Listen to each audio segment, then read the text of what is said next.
नीतिसूत्रे याचा 23वा अध्याय पहिलं आणि दुसरं वचन आपण सगळेजण मिळून. नीतिसूत्रे 23वा अध्याय पहिलं आणि दुसरं वचन. अधिकाऱ्याबरोबर तू जेवायला बसलोस तेव्हा तुझ्यापुढे कोण आहे हे नीट ध्यानात आण, आणि जर तू खाणार असलास तर तू आपल्या घराला सुरी लाव. अधिकाऱ्याबरोबर जेवायला बसलोस तेव्हा हे आपण काय लक्षात ठेवायला पाहिजे की आपण आपल्या गळ्याला सुरी लावली पाहिजे जर आपण खाणार असेल. देवबापाने बायबलमध्ये 2 मेस ठेवले, एक मेस सैतानाचा, एक मेस प्रभूजींचा.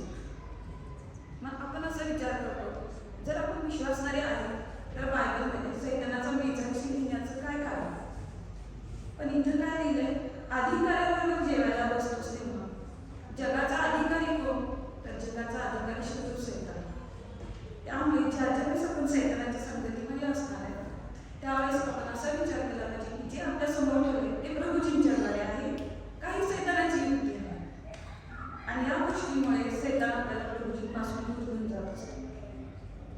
जर आपण ताबडतोब जातो, आपण प्रभूजींना स्वतःचा ताब्यात पण स्वीकारलं आणि आपण नवीन जन्माचा अनुभव घेतला, मग आपण हा मेस खातो का सैतानाचा मेस? नाही, तसं होत नाही. तर प्रत्येक वेळेला सैतान आपल्यासमोर त्याचा मेस ठेवतो आणि प्रत्येक वेळेला अशा गोष्टी होतात की आपण त्याच्या आहारी जातो. जर आपण सैतानाच्या मेजावरचं खाल्लं तर काय होणार? प्रभूची उपस्थिती आपल्यापासून निघून जाणार आणि आपण देवबापाच्या क्रोधाला बळी पडणार आणि देवबाप आपल्याला शिक्षा करणार. देवबाप आपल्याला शिक्षा का करणार? कारण देवबाप आपल्यावर प्रेम करतात. आपल्याला प्रभूवर शिक्षा होते यासाठी की जगाच्या बरोबर आपल्याला शिक्षा होते. जेव्हा न्यायाचा दिवस येईल तेव्हा देवबापाची इच्छा नाही की आपण लोकांसमोर तुच्छ मानले जाऊ, पण देवबापाची इच्छा आहे की आपण लोकांसमोर गौरविले जाऊ, कारण आपण त्याची लेख आहे. पण तरीही देवबापाने इथं लिहून ठेवलंय सैतानाच्या मेजावर. असं कितीतरी वेळेस आहे की विश्वासणारे लोक पण सैतानाच्या मेजावरचं खाणार आणि प्रभूजींच्या क्रोधाला सामोरे जाणार. बायबलमध्ये त्याची उदाहरणं दिलेली आहेत. पहिलं उदाहरण आहे आदाम आणि हव्याचं. ज्यावेळेस आदाम आणि हवा बागेत होते, देवबापाने त्यांना सर्व गोष्टी दिल्या. एक प्रकारे ते स्वर्गात होते कारण त्यांना दुःख कष्ट काहीच नव्हतं, फक्त प्रभूजींचं म्हणणं ऐकायचं, त्यांच्या इच्छेप्रमाणे वागायचं, देवबापाची स्तुती आराधना करायची, त्याचे आभार मानायचे. पण त्यांनी काय केलं? सर्पानं स्त्रीला बोलवलं. त्याने विचारलं, तू त्या झाडाचं फळ खात नाहीस कारण की देवानं तुला सांगितले खाऊ नये. पण ते तसं नाहीये. ते फळ दिसायला सुंदर आहे, चवीला रुचकर आहे आणि त्या फळामुळे काय होणार? तुम्ही देवबापासाठी होणार.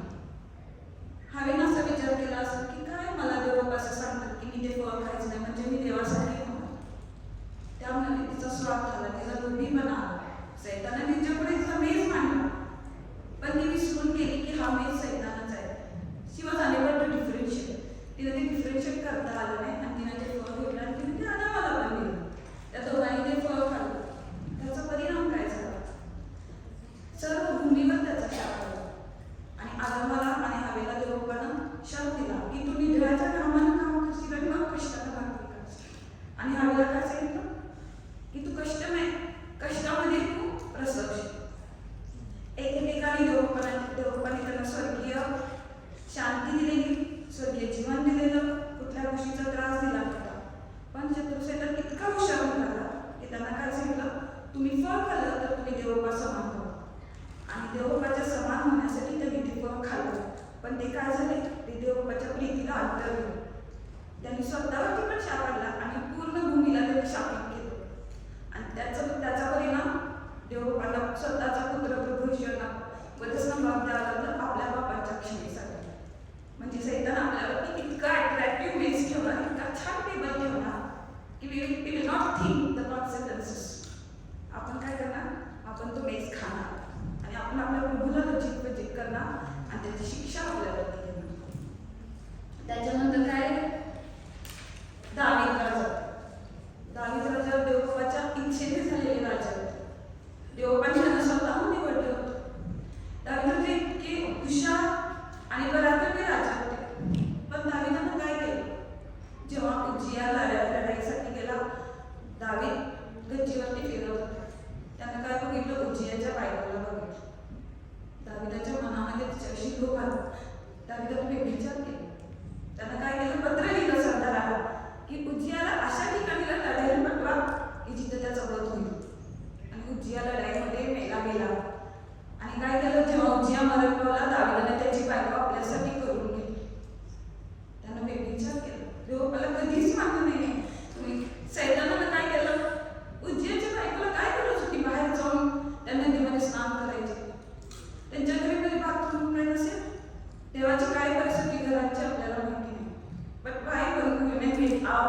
To take shower. का ते बाहेर गेले?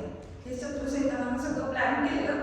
त्याला पाहिजे होतं की देवबापाला घेऊन मागणारा राजा देवबापाला रिसीव्ह करेल, देवबापाच्या विरुद्ध वागेल आणि या ठिकाणी सैतान जिंकला. काय झालं? दावीद राजाला देवबापाने क्षमा केली? नाही केली. जरी देवबापाचं दाविदावर प्रेम होतं तरीही देवबापाने दाविदाला शिक्षा दिली. दाविदाच्या घरातून तलवार कधीच गेली नाही. दाविदाची मुलगी तामार तिला भ्रष्ट करण्यात आलं. दाविदाचा स्वतःचा मुलगा अबशालोम त्याने दाविदाच्या विरुद्ध बंड पुकारलं आणि काय झालं होतं? त्या लढाईमध्ये मरण पावला आणि 20,000 लोक मेले. दाविदाने स्वतःच्या मुलाला लढाईमध्ये पराभव करून त्याला मारलं. कशासाठी? कारण की हा मेज तो पूर्णपणे देवबापाचा मेज विसरून गेला आणि त्याला सैतानाचा मेज बघितला, बेविचार केला, त्याला लोभ झाला. आणि या गोष्टीमुळे काय झालं? कितीतरी असंख्य लोक मारली गेली. या युद्धामध्ये 20,000 लोक मेले. कशासाठी? त्यांची चूक होती? नाही, कारण सैतानानं दाविदाला उरळ काढली आणि या गोष्टीमुळे दाविदावरच नाही तर त्याच्या पूर्ण घराण्यावर शाप आला. अशा प्रकारे जर प्रियानो आज आपण साक्ष ऐकली, या सर्व साक्षीमध्ये देवबापांचं आपल्यावरचं प्रेम आणि त्याची कृपा आपण बघितली, तेव्हा आपण रेडी राहिलं पाहिजे की आपल्यासमोर कधीही सैतान कुठलाही मेस तयार करू शकतो. आपल्याला ते डिफरन्शिएट करता आलं पाहिजे. तिसरं उदाहरण आहे सलमोनाचं. जेव्हा देवबापाने सलमोनाला विचारलं तुला काय पाहिजे, त्याने बुद्धी ज्ञान मागितलं. कशासाठी? की मी कुणाचाही चुकीचा न्याय करू नये. पण त्याच्या पुढे काय झालं? जेव्हा शिबाची राणी भेटायला आली तेव्हा त्यानं काय केलं? त्याने देवबापाला नाही सांगितलं. त्यांना सर्व भांडार सर्व संपत्ती दाखवून दिली. सलमोन राजा इतर स्त्रियांना इतर धर्माच्या स्त्रियांशी त्याला लग्न केलं. त्याला 700 उपपत्न्यांनी 200 राण्या होत्या. तो इतका त्या स्त्रियांच्या आहारी गेला की जेव्हा तो म्हातारपणामध्ये गेला तेव्हा त्याने त्यांच्यासाठी मंदिरं बांधली आणि तो त्या मंदिरामध्ये त्यांच्यासोबत जाऊन मूर्ती पूजा केली आणि त्यांचं नैवेद्य त्यांना खाल्लं. त्यानं स्वतःला भ्रष्ट केलं. प्रभूजींनी त्याला दिलेला आशीर्वाद त्यांना भ्रष्ट केलं. याचा परिणाम काय झाला? सलमोन राजा त्याच्या अंगात 10 राज्य होती, पण त्याच्यावरती 3 शत्रू आले आणि त्याचे 9 राज्य काढून घेण्यात आले आणि त्याच्यावर एकच राज्य होतं. त्याचा किती मोठा पराभव झाला. तो त्याच्या आयुष्यामध्ये खाली गेला. देवबापाने त्याला इतकं उंच केलेलं, त्याला इतकं शहाणपण दिलेलं, त्याला न्यायी पवित्र बनवलेलं, पण त्यानं काय केलं? प्रभूजींचा मेज ठोकरावला. त्यानं स्वतःचा मीपणा अहंकार त्याच्यामध्ये दाखवला. या सर्व गोष्टींमध्ये देवबाप आपल्याला काय दाखवत असतात? जरी आपण तारण झालेले लोक असलो, जरी आपण बायबलाची प्रार्थना करणारे लोक असलो, तरीही सैतान आपल्याला फसवण्यासाठी तयार आहे. कधीही कुठलाही मेज, कुठली वस्तू, कुठली गोष्ट, व्यक्ती तो आपल्यासमोर उभं करणार आणि तो आपल्याला पापामध्ये पाडणार आणि आपल्याला प्रभूजींच्या सहभागितीपासून दूर नेणार. कशासाठी? तर आपला नाश व्हावा, जगिकरित्या पण आणि आत्मिकरित्या पण. जर आपण जगिकरित्या नाश पावलो तर आपला आत्मिकरित्या पण नाश होणार, पण जर आपण आत्मिकरित्या नाश पावलो तर आपण जगासाठी उपयोगी होणार, म्हणजे आपण सैतानासाठी उपयोग होणार. आणि देवबापाची कधीच इच्छा नाही आहे की आपण सैतानासाठी उपयोगी राहावं. करिंथीकराचं पत्र 10वा अध्याय, 1 करिंथ 10वा अध्याय 20 आणि 21 वचन. परंतु मी म्हणतो की राष्ट्राचे लोक जे पदार्थ यज्ञ म्हणून अर्पण करतात ते पदार्थ देवाला नव्हे तर भूतांना यज्ञ म्हणून करतात आणि भूतांशी तुमचे भाग्य पण व्हावे अशी माझी इच्छा नाही. प्रभूचा प्याला आणि भूताचा प्याला तुमच्याने केवळ नाही, तुमच्याने प्रभूच्या मेजाचे व भूताच्या मेजाचे भाग्य पण हे होणार नाही. जर आपण प्रभूजींचा मेज घेत असू तर आपण भूताचा मेज घेऊ शकत नाही, आपल्याला अलाउड नाही. पण आपण तेवढे शहाणे नाही आहे. आपण प्रत्येक वेळेला देवबापाच्या विरुद्ध जाऊन भूताच्या मेजावरचं खाणार आणि आपण पापामध्ये पडणार. या सगळ्या गोष्टींमध्ये आपण काय विसरतो की देवबापाने सांगितले की तू खादाड असलास तर तुझ्या गळ्याला सुई लाव. आदामाने हवेनं, दाविदानं, सलमोन राजानं त्यांच्यावर इतकी कृपा झाली तरी पण ते स्वतःच्या गळ्याला सुई लावायला समर्थ ठरले नाही. ते त्या गोष्टींमध्ये अपयश आलं त्यांना. त्यामुळे काय झालं? त्यांचा त्रास झाला. त्यांचाच नाही तर त्यांच्या पूर्ण कुटुंबावर फार मोठं संकट आलं. त्यांना देवबापाच्या सहभागितेपासून दूर जावं लागलं. सलमोन राजाने मूर्ती पूजा केली जी पूर्णपणे अपोजिट आहे, देवबापाच्या पूर्ण विरुद्ध गोष्ट आहे, पण त्याला ती केली. दाविदानं बेविचार केला. आदामाने हवेनं देवबापाची आज्ञा मोडली आणि ते स्वर्गीय राज्यातूनच बाहेर. त्यामुळे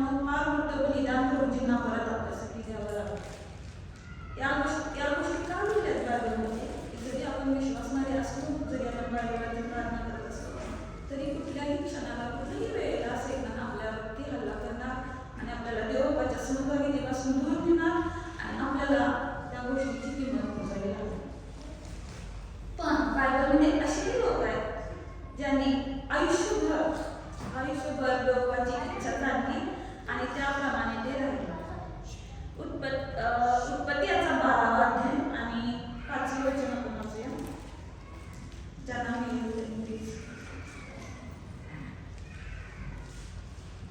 उत्पत्ती 12वा अध्याय 5वे वचन. आणि अब्राहामाने आपली बायको साराय व आपल्या भावाचा मुलगा लोट व त्याची मिळवली होती ती सर्व संपत्ती आणि हारानात त्यांनी मिळवले होते ते जीव त्यांना बरोबर केले आणि ते कनान देशात जायला निघाले आणि ते कनान देशात आले. अब्राहामाला विश्वासाचा बाप म्हटलेला आहे आणि तो देवाचा मित्र पण आहे. ज्यावेळेस देवाने अब्राहामाला सांगितले की हा देश सोडून मी दाखवेल त्या देशामध्ये जा, तेव्हा अब्राहाम देवाला अजिबात विचारलं नाही मी कुठल्या का जाऊ, काय काम आहे किंवा मी इथं कम्फर्टेबल आहे, मी कशासाठी गेलं पाहिजे. पण त्यानं तसं नाही केलं. त्यानं आपली बायको घेतली, आपली जी काही संपत्ती होती ती त्यानं घेतली आणि देवाचा दाखवेल त्या देशामध्ये तो गेला. मग इब्री लोकांच्या पत्रामध्ये काय लिहिले अब्राहामाविषयी? इब्री लोकांचे पत्र 11वा आहे.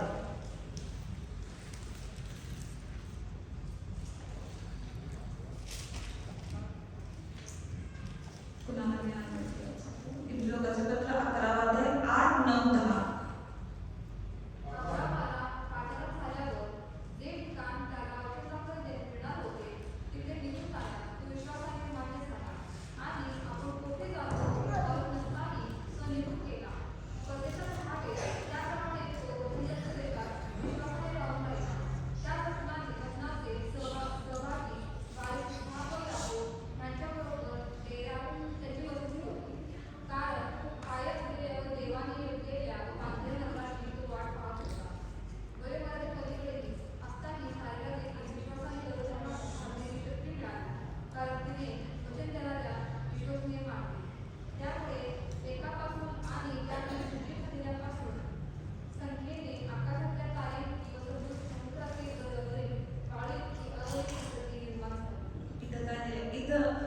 उत्पत्तीच्या पुस्तकामध्ये काय लिहिले 12व्या अध्यायामध्ये की त्यानं आपली सर्व संपत्ती आणि जे त्यानं मिळवलेले जीव होते ते घेतले आणि तो कनान देशात आला. इब्री लोकांच्या पत्रामध्ये काय लिहिलेलं आहे?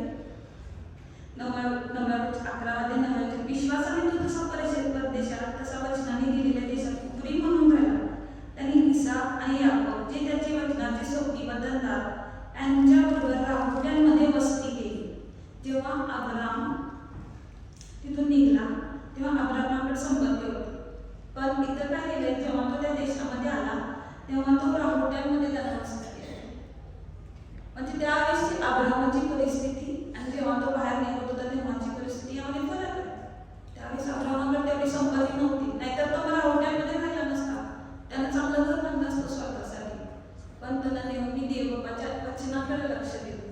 या सर्व परिस्थितीमध्ये अब्राहामासमोर कितीतरी वेळेस लोभ आला असेल, किती वेळेस गर्व आला असेल, त्यानं देवाच्या विरुद्ध त्याच्या मनात ते विचार आले असतील किंवा नाही माहिती नाही, कदाचित आलेच नसतील, कारण की देवबाचा तो प्रभूजींचा मित्र, देवबाला घेऊन मागणारा विश्वासाचा बाप असं म्हटलेलं आहे.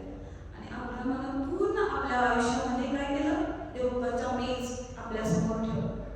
चूज करताना त्यानं देवबाच्याच मेजावरची वस्तू चूज केली. त्यानं सैतानाकडे लक्ष दिलं. कदाचित सैतानाचं डेअरिंगच झालं नसेल त्याला तो मेज दाखवायचा, कारण तो विश्वासाचा बाप होता. त्याला प्रभूजीवर इतका विश्वास ठेवला की त्याच्यामध्ये देवबाचं कुंभन होतं. अशा प्रकारे म्हणजे तो सर्व परिस्थिती ती म्हणे तर तो होताच. तेव्हा त्यानं सांगितलं देवाची आज्ञा मानली, तो त्यानं आपला देश सोडला आणि तो कनान देशामध्ये आला. पण तो कशामध्ये राहिला? राहुट्यांमध्ये. But still he was waiting. त्यावेळेस पण तो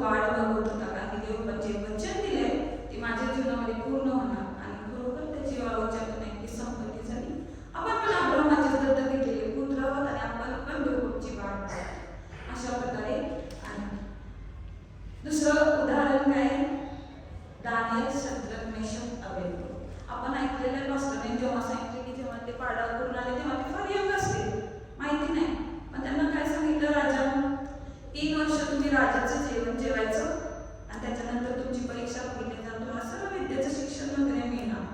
पण दानिएल आणि त्याच्यासोबत असणाऱ्या त्या सहकार्याने काय केलं बघूया आपण. दानिएलचं पुस्तक पहिला अध्याय.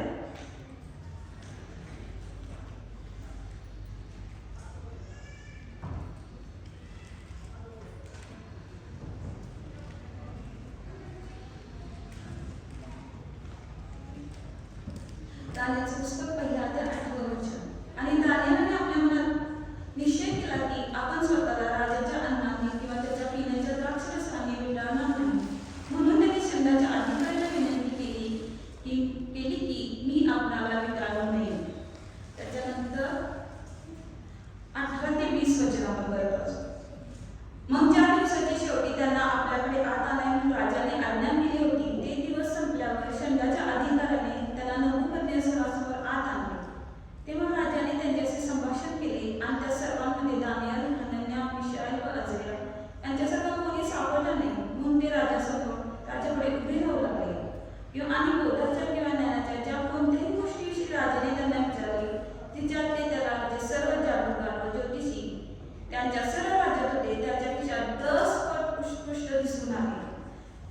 दानिएल, शद्रक, मेशक, अबेदnego हे जे पाडापणातून आलेले नबूकदनेस्सर राजाजवळ राहिलेले, ज्यांना 3 वर्षाचा कालावधी देऊन सर्व शिक्षण आणि जे राजखाना ते अन्न देण्यात आलं होतं, त्याच्याबरोबर जे लोक होते त्याच्यापेक्षा 10 पटीनेही लोक हुशार होते.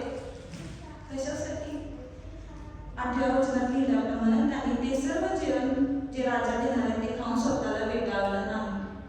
ते लोकांना बळी पडले नाहीत. राजाचे खाना म्हणजे कोण खुशच होणार. ते राजा जेवणार ते मला मिळणार म्हटल्यावर, पण त्यांनी तसं नाही केलं. त्यांनी काय केलं? देवावर भरोसा ठेवला. जे लोक पाडावून गेले तर सगळ्यांनाच त्यांनी कदाचित आपल्यासाठी घेतलं नसेल. त्यातला काहीतरी लोकांचा वध पण झाला असेल, काहींना शिक्षा झाली असेल, काही लोकांना त्यांनी गुलाम म्हणून ठेवलं असेल. आपल्याला माहिती नाही बाकीच्या लोकांचं काय झालं. पण या चौघांविषयी काय केलेलं आहे? त्यांनी राजाचं अन्न खायला मनाई केली आणि देवबाला त्या मनात पण कार्य केलं की त्याने अब्राम आणि त्याच्या साथीदारांना मदत करावी. आणि जेव्हा हा काळ उलटून गेला तेव्हा ते 10 पटीने इतरांपेक्षा हुशार होते.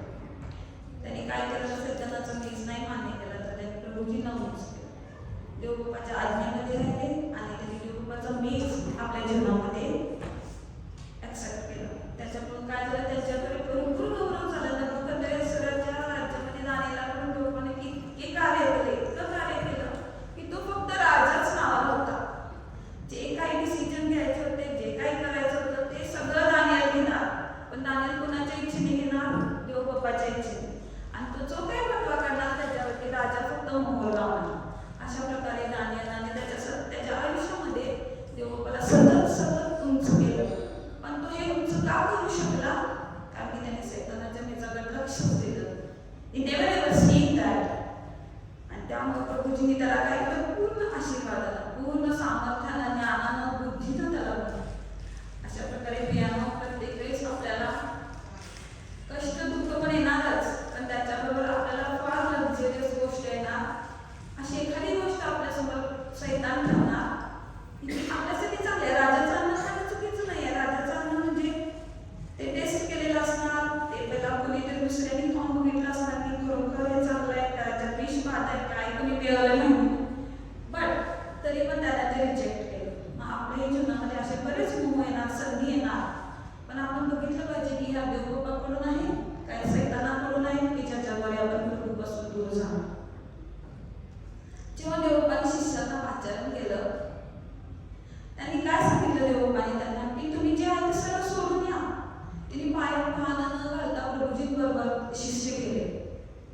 आणि जेव्हा शिष्य प्रभूजींबरोबर राहिले आणि जेव्हा देवबापाने त्यांना सांगितलं की तुम्ही आता जाऊन माझी सुवार्ता सांगा, पण देवबापाने त्यांना काय अधिकार दिला? तुम्ही रोग्यांना बरं करा, जे आंधळे आहेत त्यांना बरं करा, जे मेलेले आहेत त्यांना तुम्ही उठवा, तुम्ही भूतं काढा. हा मोठा म्हणजे ही गोष्ट फक्त देव करू शकतात. पण देवबापाने तेवढं करण्याची ताकद किंवा तेवढं करण्याचा विश्वास त्यांना दिला आणि त्यांच्याकडे इतकं कार्य झालं की जेव्हा ते लोक परत आले प्रभूजींकडे तर ते काय म्हणाले की तुम्ही सर्व जगाचा न्याय करणारे लोक. त्यांनी जेव्हा देवबापाने त्यांना सांगितलेलं की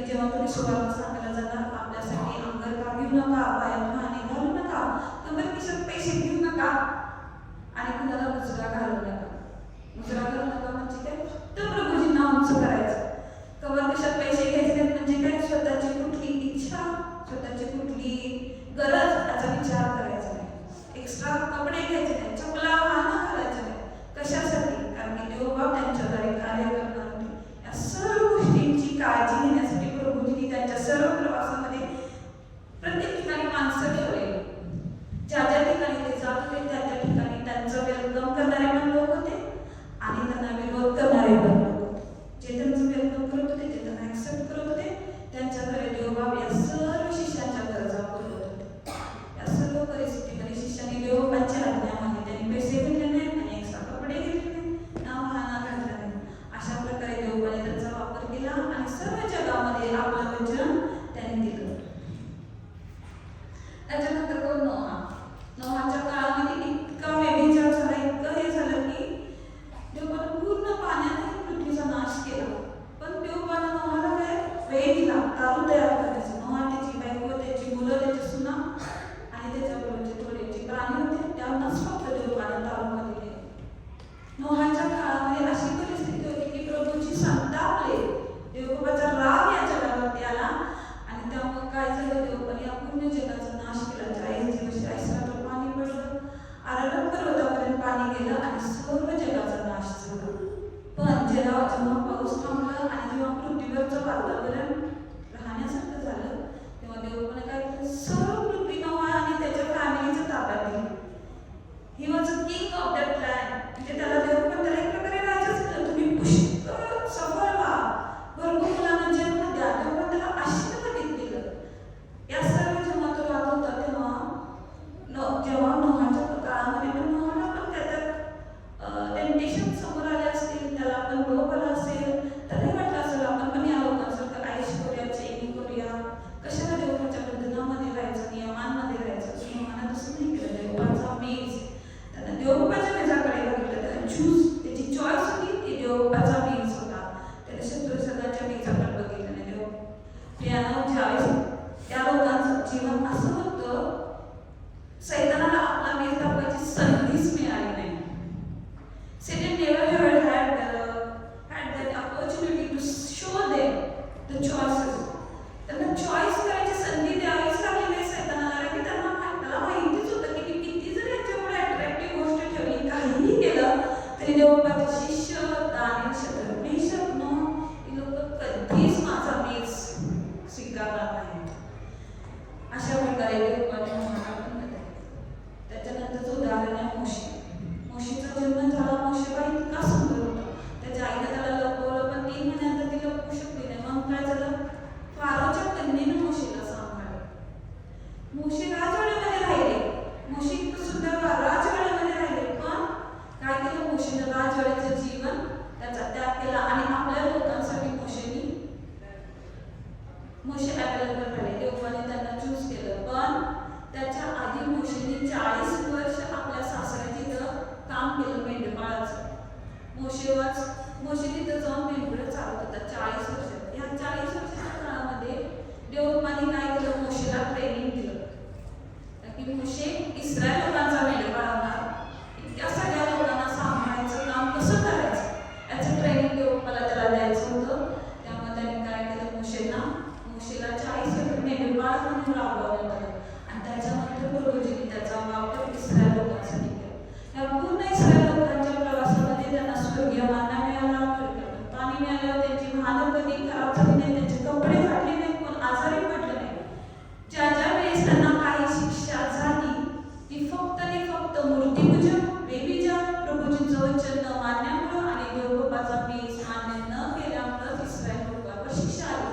नाहीतर देवबाप त्याला इतकं चांगल्या परिस्थितीतून बाहेर आणलं, त्यांनी न कळत तिथल्या मिस्त्री लोकांना लुटलं देखील. त्यांनी त्यांचे दागिने मागून घेतले, तांब्या समुद्रातून आले, त्यांचा बाप्तिस्मा झाला. देवबाने त्यांना मन्ना खाऊ घातला, खडकातून पाणी दिलं.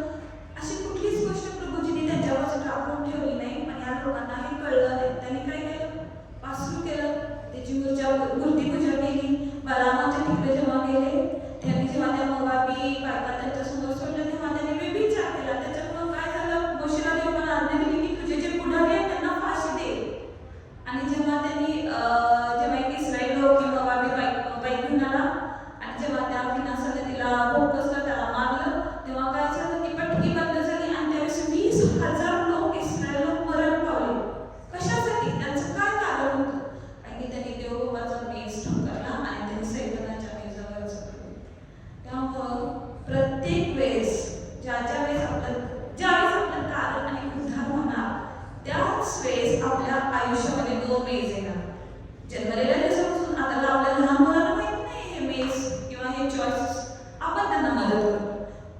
जेव्हा आपण प्रभूमध्ये नवीन जन्म, नवीन आत्मा, नवीन शरीर आपल्याला मिळते, सैतानाचा मेज आपल्या समोर येणार का?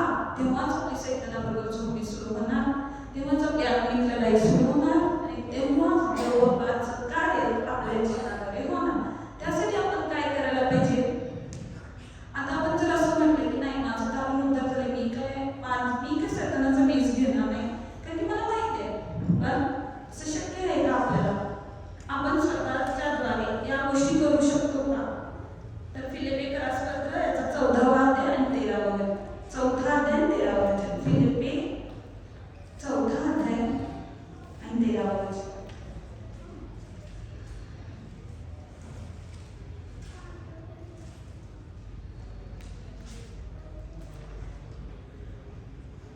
पौल काय म्हणतो? फिलिपिचा 4था अध्याय 13वा वचन, मला सबल करणारा ख्रिस्त याच्याकडून मी सर्व काही करण्यास शक्तिमान आहे. म्हणजे मला सबल करणारा ख्रिस्त याच्याकडून, मला सबल करणारा ख्रिस्त याच्याकडून मी सर्व काही करण्यास तयार आहे. म्हणजे काय? प्रभूजींच्या द्वारे मी सर्व काही करण्यास सबल आहे. मी स्वतः नव्हे, स्वचा नकार. इथं त्यानं स्वचा नकार केला, म्हणजे सैतानाचा मेज हाणून काढला, त्यानं प्रभूजींचा मेज उंच केला. मग सर्व करण्यास मी समर्थ आहे म्हणजे काय? आता सैतानाचा मेज जर नाकारायचा असेल तर आपण असं म्हणू शकत नाही, जरी सैतानानं माझ्या मनामध्ये इच्छा घातली तरी तर ती इच्छा काही पूर्ण करणार नाही. तसं होणार आहे का? नाही. एकदा जर ती इच्छा आपल्या मनामध्ये आली तर आपल्याकडून ती कृती करून घेणे इथपर सैतान धरत आहे. तो फार क्लेवर आहे, म्हणूनच तर तो प्रभूजींबरोबर झगडा करतो. जर सैतान जर क्लेवर नसता, बुद्धिमान नसता, तर त्यानं प्रभूजींना देवबापाला फाईटच देऊ शकला नसता. पण he is also very clever, त्यामुळेच तर तो देवबापाच्या अपोजिट आहे. म्हणतात तर पौल काय म्हणतोय की जो माझ्यामध्ये आहे त्याच्याद्वारे मी सर्व गोष्टी करण्यास समर्थ आहे. मग आपण काय प्रार्थना करायला पाहिजे? आपण काय म्हटलं पाहिजे की प्रभूजी तुम्ही माझ्यामध्ये या. तर देवबाप आपल्यामध्ये कशाद्वारे येणार? तर आत्म्याद्वारे. असं काही देवबाप आपल्यासमोर फिरणार नाही, पण देवबाप आपल्या आत्म्याद्वारे आपल्यामध्ये वास करणार. आपण देवबापाचं मंदिर आहे, देवबाप सतत आपल्या अंतःकरणामध्ये आपल्यामध्ये आत्म्याद्वारे राहणार. मग आपण काय करायचं? प्रभूजी तुम्ही आत्म्याद्वारे माझ्यामध्ये राहता आणि माझ्याद्वारे आपल्याला कार्य करता, याबद्दल मी आपले आभार मानतो. जेव्हा आपण आभार मानणार, देवबाप आपले कार्य करणार. कधी कधी एखादी गोष्ट होण्याआधी आपण बिल पे करतो किंवा एखाद्या गोष्टीचा आभार मानतो. म्हणजे असं कसं होते, नाही ऑलरेडी पैसे भरलेले आहेत, हे काम झालंच पाहिजे, ऑलरेडी त्यानं मला थँक्स यू म्हटलेले, मला हे काम केलंच नाही. आपण देवबाला आभारच मानायचे प्रभूजींचे. आपण म्हणायचंच नाही की देवबा या, आपण म्हणजे देवबा तुम्ही माझ्यामध्ये आहे म्हणून मी आभार मानतो. तुम्ही माझ्यामध्ये आहे तर तुम्हीच माझ्यासाठी झोपी करणार. You will decide what should I choose. तुम्ही माझ्यासाठी चूज करणार. एक तर एक दिवसात 1000 वेळा आपण म्हणायचं देवबा तुम्ही माझ्याद्वारे माझ्यामध्ये आहे आणि तुम्ही माझ्याद्वारे कार्य करण्यास समर्थ आहे. त्यामुळे माझ्या जीवनामध्ये असणाऱ्या प्रत्येक गोष्टीमध्ये देवबा केवळ आपली इच्छा प्रकट आपण करणार, याबद्दल पण मी आपले आभार मानतो. आपण जेव्हा ऑलरेडी देवबाचे आभार मानणार तेव्हा देवबा काय करणार? आपल्याद्वारे त्याचं कार्य करणार. अशा प्रकारे पियानो आज आपण ऐकलं की अश्विनी सिस्टर, सोनल सिस्टर, जेव्हा आपण देवबापावर विश्वास करतो, देवबाप आपल्यासमोर अशा परिस्थिती असतात की आपण देवबापापासून लांब जाणार. आपल्या जीवनामध्ये अशा कंडिशन येणार की आपण सैतानाचा मेज घेतो. त्यामुळे आपण काय करायचं? प्रत्येक वेळेस प्रार्थनापूर्वक प्रभूजींचे आभार मानायचे की देवबा आज्ञाद्वारे तुम्ही माझ्यामध्ये आहे आणि माझ्याद्वारे तुम्ही आपलं कार्य करणार, याबद्दल पण मी आपले आभार मानतो. ज्यावेळेस आपण अशी प्रार्थना करणार, देवबाप आपल्या आयुष्यातून सैतानाचा मेज बाजूला करणार. पण आपण म्हटलं नाही सैतानाची इच्छा माझ्यामध्ये होते, मी स्वतः फाईट करणार. आपण सैतानाला फाईट करू शकत नाही. जर आपण फाईट करत शकलो असतो तर देवबाला प्रभूजींना कामावरती द्यावं लागलं नसतं. त्यामुळे आपण नेहमी असावी अशी प्रार्थना करायची, प्रभूजी तुम्ही माझ्या जीवनामध्ये आहे, आपल्याद्वारे तुम्ही माझ्यामध्ये कार्य करता आणि त्याद्वारे तुम्ही माझ्या आयुष्यामध्ये सर्व गोष्टी ठरवता, त्या मान्य करता, त्या गोष्टी करण्यास तुम्ही मला सहाय्य मदत करता. याबद्दल मी आपले आभार मानतो. देवपूर्वक तुम्हाला टीचर आणि आपल्या सर्वांना जो देवबापाचा मेज आहे त्याच्यामध्ये आपल्या सर्व इच्छा त्याच्या